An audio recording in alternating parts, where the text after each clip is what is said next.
যা গরম পড়েছে, ছোট বড় সবাইকেই বলবো খুব সাবধানে থেকো তোমরা, না হলে না এই অবস্থা হবে। চলো তোমাদের সাথে সবটাই শেয়ার করব।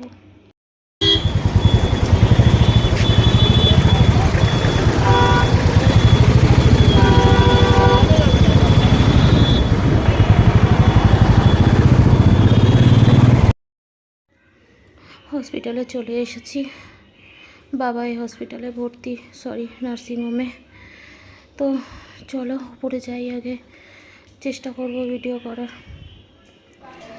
বাবা আইসিইউতে আছে, একদম একটুখানি কোনোভাবে ক্যামেরা অ্যালাউ করছে না, মোবাইল অ্যালাউ করছে না।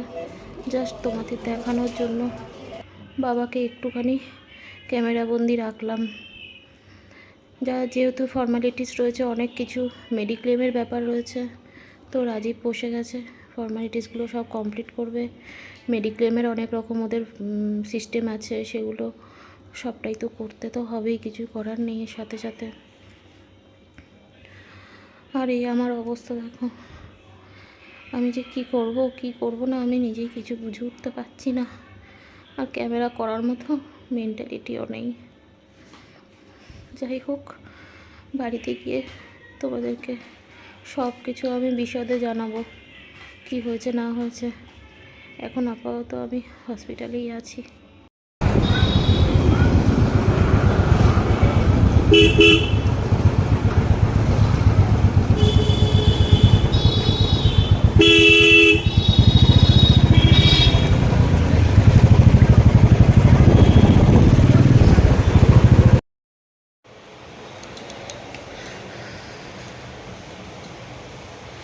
হ্যালো বন্ধুরা, গুড মর্নিং।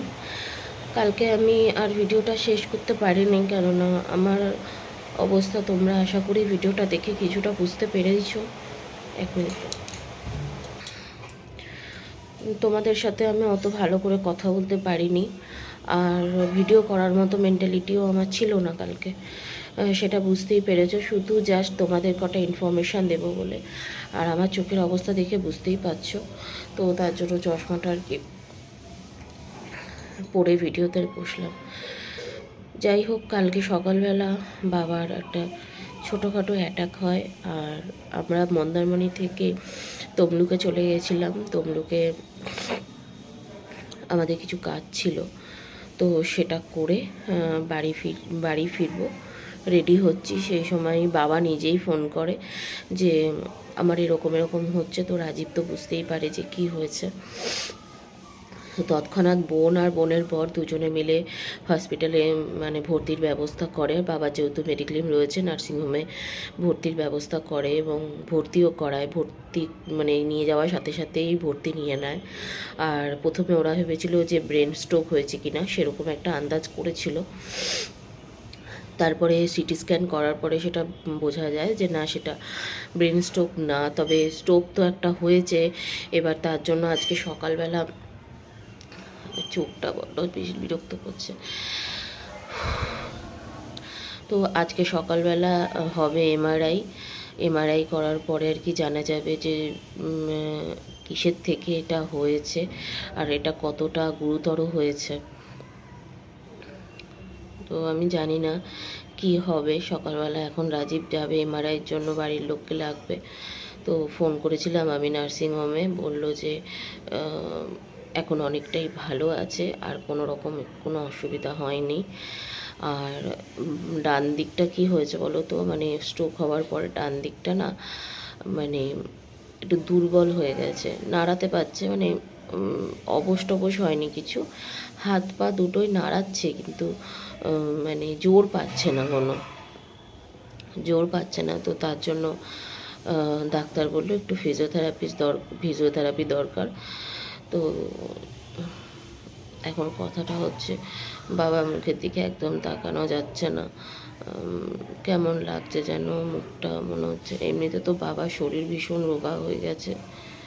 হ্যাঁ, তারপর আমি যখন কালকে আইসিইউতে ঢুকে যখন বাবাকে দেখে যখন বেরোচ্ছি, তখন আর কি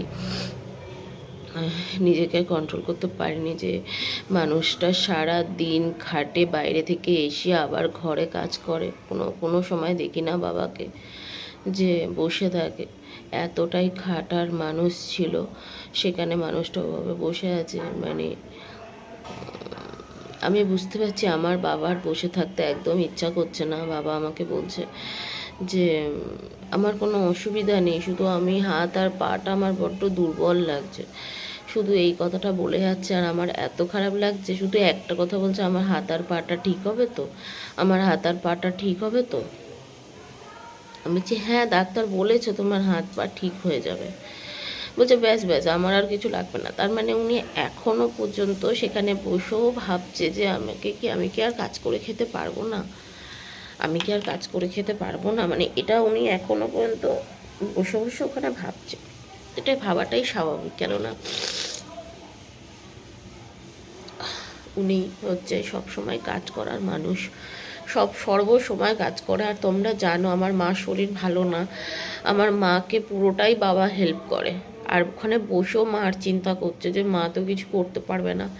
তো বোন ওখানে আছে, বোন অসুবিধা নেই, মাকে তেমন কিছু কাজ করতে হবে না, বোন আছে ওখানে। আমার যেহেতু ছোটো বাচ্চা, ওই জন্য আমি আর থাকতে পারিনি। তবে বোন যদি না থাকতে পারতো তাহলে আমাকে থাকতেই হতো, কেননা মাকে একা রাখা যাবে না। যাই হোক, তোমাদেরকে এইটুকু ইনফরমেশন দিলাম।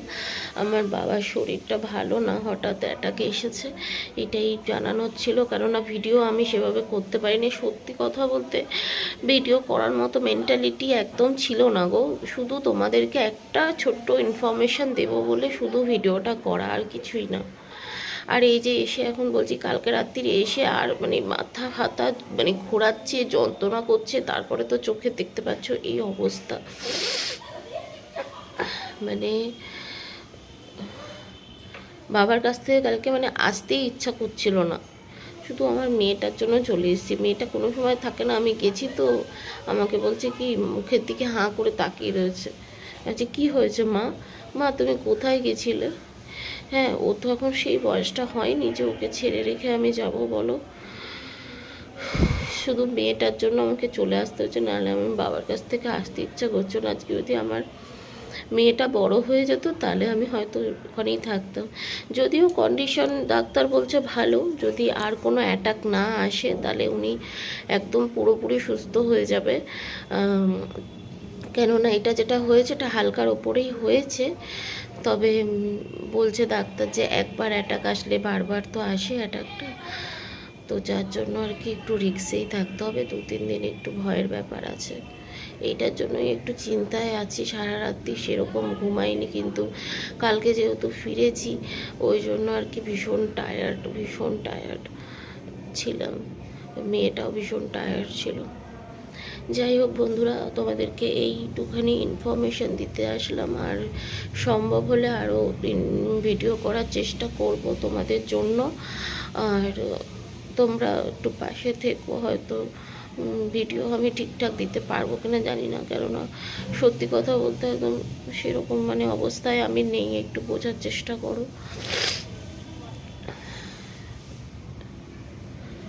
তো আইসিইউতে বাবা রয়েছে, ওখানে কোনো রকম ক্যামেরা করা যায় না জানো তোমরা, তাও আমি ছোট্ট একটা করেছি, ক্লিপস করেছি, যাতে মানে একদম 1-2 সেকেন্ডের মতো, যাতে তোমরা একটু কিছু বুঝতে পারো, ওই কারণে।